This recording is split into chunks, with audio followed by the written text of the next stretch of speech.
che se c'era mia moglie qua io potevo parlare con voi.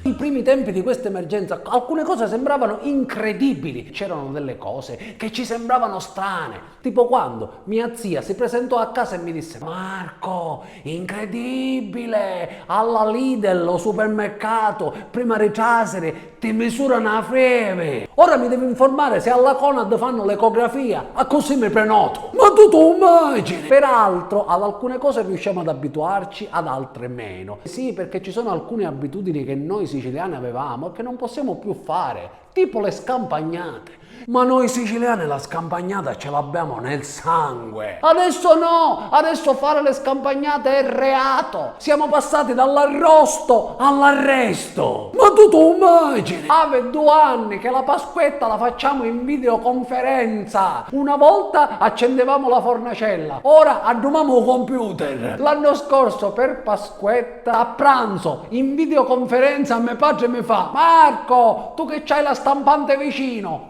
stampa un carrozzo di salsiccia. Ora peraltro con queste videochiamate ne consumiamo. Una volta c'era la telefonata e basta. Ora no, ora ti virano. Tu sei privo di stare tutta la giornata in pigiama perché può telefonare qualcuno con la videochiamata. Mia moglie mi mette in terra alle 5 del mattino perché alle 8 la casa deve essere pulita, non sa mai telefona qualcuno. Sono andato a casa dei miei genitori e ho trovato mia madre, permanente, tutta truccata, mio padre in abito scuro alle 10 del mattino. E ci disse: ma chi siete di matrimonio? Dici no, va a telefonare tuo cugino. Ma tu immagini? Però la tecnologia ha almeno 2 cose positive. La prima, che finalmente per parlare con mio mogliere non c'è bisogno che la taglio una faccia. Ci manda i messaggi su WhatsApp. Chi si mangia stasera? A dove sono i mutanti? E la cosa ancora più bella, sapete qual è? È che siccome adesso con mia mogliere ci parlo tramite telefono, quando Ida diventa troppo pesante e mi si dia, io ci levo la suoneria.